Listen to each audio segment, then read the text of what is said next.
Good morning, ladies. This is Winnie Kitaka for the Uganda Youth Collective. This is for the WhatsApp group, Empowering Ugandan Women. Good morning, ladies. I hope you had an amazing weekend. And here we are at the beginning of the week. And today we begin the purpose and the reason why this group was started. Today's topic we're going to start, it's going to be in a number of series. And we're going to discuss pursuing your purpose. That's what we're going to talk about. And the purpose of this group is to help you discover that thing that you were supposed to do. And today, before I begin, I'm going to begin with a reading. You guys go ahead and listen to this. And the book that I will post later on, the book that we're going to be, that I'll be using as we continue throughout this week. So go ahead, just listen to this as we begin this week to understand the purpose for our lives. Understanding purpose. Until purpose is discovered, existence has no meaning, for purpose is the source of fulfillment. It was the moment for which everyone had been waiting all evening. The thunderous applause of the excited crowd filled the air after the mayor made the announcement. Ladies and gentlemen, it gives me great pleasure to present the annual Outstanding Citizen of the Year Award to Dr. Clyde Wilson, Jr. for his distinguished service to this community. A well-built, clean-cut young man rose to his feet and walked confidently toward the stage. Sitting at the table he had left where were his father, Mr. Clyde Wilson, Sr., and his mother, Emily. This was the moment for which they had waited all their lives, to see their son become all they had ever envisioned for him. As pride filled their hearts, they knew that no one in the room could understand their sense of accomplishment, satisfaction, and fulfillment. Mr. Wilson had always dreamed of being a medical doctor. While his son was still quite young, the father had told him that he would do whatever it took to see that his son could become the doctor the father had never been. Young Clyde's parents had labored at many jobs over the years and had lived without the conveniences of life just to make it possible for their son to attend medical school and to complete his internship. This evening made those sacrifices worthwhile, as Clyde Jr. now brought honor and respect to the family. As Dr. Wilson stood on stage, holding the plaque, the crowd rose to their feet. Cameras flashed and shouts of adulation filled the room. Then, as the applause subsided, silence filled the room. Everyone waited for the response of the good doctor. For a moment he stood erect, poised to speak. Then his composure broke, and with tears flooding his eyes, the young doctor pleaded with his parents in a loud voice that mirrored the despair in his eyes. Please, Mom and Dad, forgive me. I'm sorry, but I can't go on. Bewildered and embarrassed by the moment, the chairman helped the doctor off the stage. The crowd stood in questioning shock. What could possibly be stealing this great moment from this successful individual? As Clyde and his parents drove home that evening, Clyde attempted to explain to his perplexed parents the cause of his uncontrolled behavior. As his words spilled over one another, he tried to describe the frustration that had built within him over the past 10 years. Everything I have accomplished and achieved during those years has been done to please you, Dad, and to fulfill your lifelong dreams. I have become what you wanted me to be, but I have never become who I am, he said. In spite of all the cars, homes, and other material things I now have, my life is empty. I never wanted to be a doctor like you did, Dad. In truth, I hate being a doctor. I always wanted to be a musician, but you and Mom would not allow me to follow that dream. Please understand, I love and respect you deeply.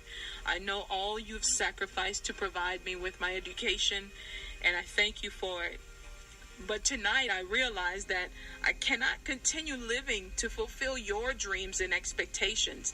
I must start fulfilling my own. When I accepted that award tonight, I felt like a hypocrite.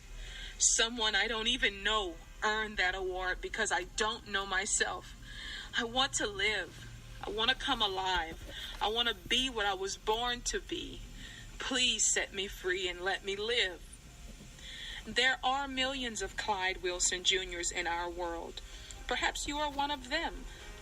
They're busy, active, dedicated, faithful, famous people who are accepted, respected, revered, and admired. But deep inside, they are tired, frustrated, bored, disillusioned, confused, empty, and depressed. Their lives are aimless. Day after day, they go on smiling, pretending, and living up to an identity and a reputation that is different from their true selves. The lie they live and the inner yearning to be freed from the tyranny that binds them are constant sources of internal conflict. Whether black, brown, yellow, red, or white, you and I are pulled by destiny toward meaningful, fulfilling lives. This human need for personal meaning and satisfaction is universal. Each of us must discover this personal purpose and pursue it relentlessly, or we will fail to live rich, whole, meaningful lives. Success. And there you have it, ladies. That's a reading taken from a book entitled In Pursuit of Purpose by the author Myles Munroe. Ladies, as I mentioned in the beginning, that the reason for coming to this group is to help us women, girls, realize, find out what is it that we are here to do? What is it that we as Ugandans are here to do? Now, I know many of you are wanting to learn how to do business, wanting to learn how to get to different parts of the world. Many things you're trying to learn, all good. But this is what I found. That many times all these things that we have tried to do, many people, many of our women and girls are moving to different parts of the world because the situation back home is not conducive for everyone. But only to get to the diaspora and realize actually this is not what I thought it was going to be. Many of us have ended up in jobs that, yes, we work hard, work very hard. But then it comes to a time when you've worked 4, 5, 6, 7 years. And then you're still looking, you're still searching for that thing. You're still waiting for that dream to be accomplished. Only then to get up and say, okay, well, let me try in Dubai.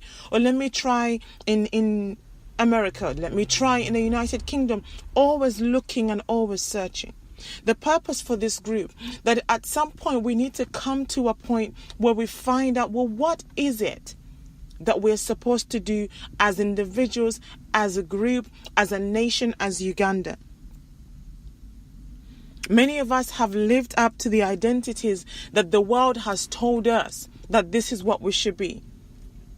As Ugandans, as Africans, when we look on the media, when we look on television, some of the pictures, some of the images that are depicted, to give you an example, if you go into Google today and you type in African children, see what images come up. If you type in American children or European children, see the nature of the images that come up. When it comes to African children, what the world defines as African children are images of those that are in need, that are hungry, that are wanting, that need to be helped. But is that the true image of who we are as Ugandans, as women? I beg to differ. Every single one of us, as a woman, as a girl, as a Ugandan, we are placed in our nation for a reason. But as I speak now, for economical reasons, every day, women and children, even our men, are making the journey, are selling everything they have to travel to nations outside of Uganda, trying to find something. But this is what I propose, and this is what this group is going to do. that before somebody else moves, or even as you're moving, or for those of you that are already in the diaspora, in different parts of the world, then in addition to doing your job 9 to 5, in addition to waking up, as many of you have woken up this morning by the grace of God, to go to work, then in addition to that, because we have to make a living, we have to pay bills. I am not asking you to give up your job and sit at home and try and find out what your purpose is. But as you're doing it, when you come back from work, the reason for this recording, spare yourself 1 hour, 2 hours, and start to think and meditate about what we are putting out in these audios. Well, what is it? Some people have never even thought that. Some of you have, it's never even come into your mind to think the way I am suggesting you think by joining this group. And I'm thankful to Tanya. Tanya, thank you this morning for your audio that you put out. These are amazing ideas. But these are things that we do on a daily basis. Wanting to know how to run a business, wanting to know how to run a family. These are great ideas. But the purpose of this group is to find out what is it that you're supposed to do. Because once you know the purpose, the why, then if your business is built on that purpose, you will be fulfilled. You will no longer be searching and looking to go to different parts of the world, trying to find out what it is you're supposed to do. In this reading, there are a number of principles that I picked out, or a number of principles that the writer wants us to pick out. And some of these principles are this. Number 1, the human need for personal meaning and satisfaction is universal. Everyone in the world, black, yellow, white, everybody is looking for meaning. Number 2, personal fulfillment is the only true measure of success. Number 3, fulfilling purpose must be the primary goal of every person. Number 4, everything in life has a purpose. Number 5, purpose is the original intent in the mind of the creator that motivated him or her to create a particular item. Number 6, purpose always precedes production. 7, all things begin and end with purpose. And number 8, God created you with a definite purpose in mind.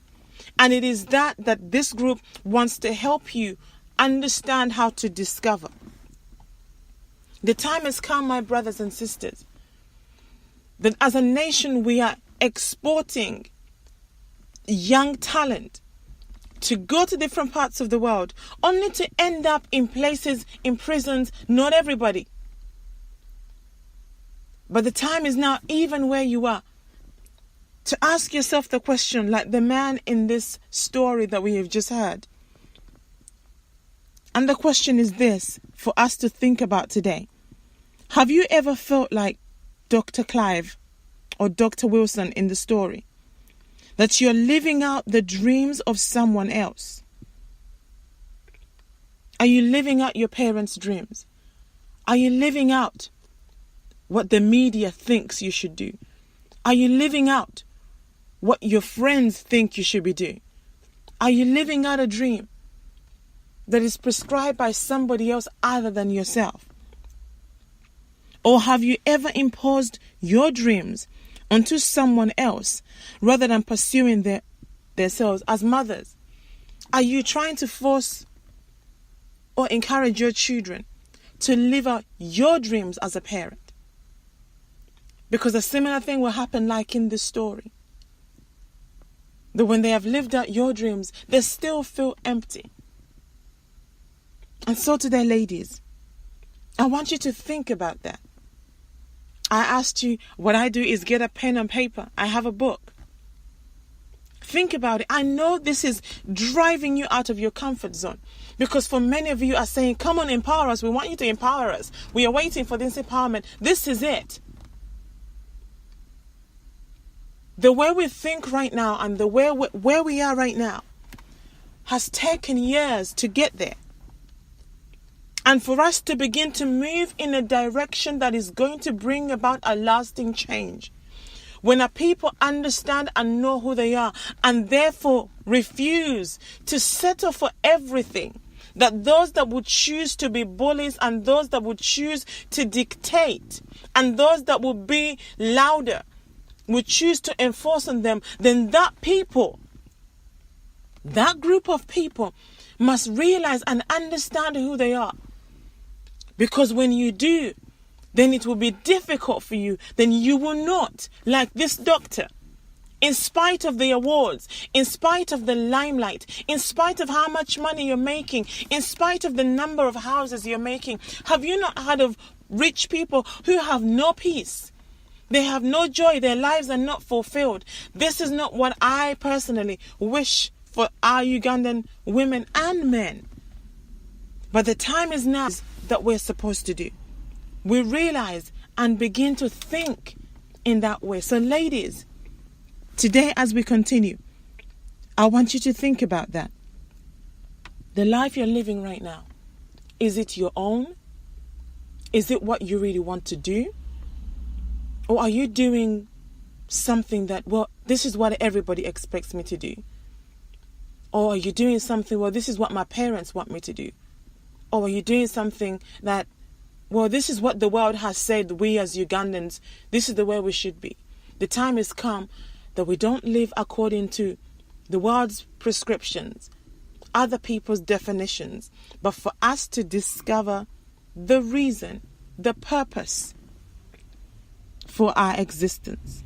Because everything in life has a purpose, including you, my sister, my mother, my grandmother, and everybody that is listening to me this morning. This is Winnie Kitaka for the Uganda Youth Collective. I'll be back tomorrow once again with another topic. Thank you so much for listening, and I look forward to talking with you throughout today as we begin to pursue the reason for our being. Thank you so much for listening. God bless.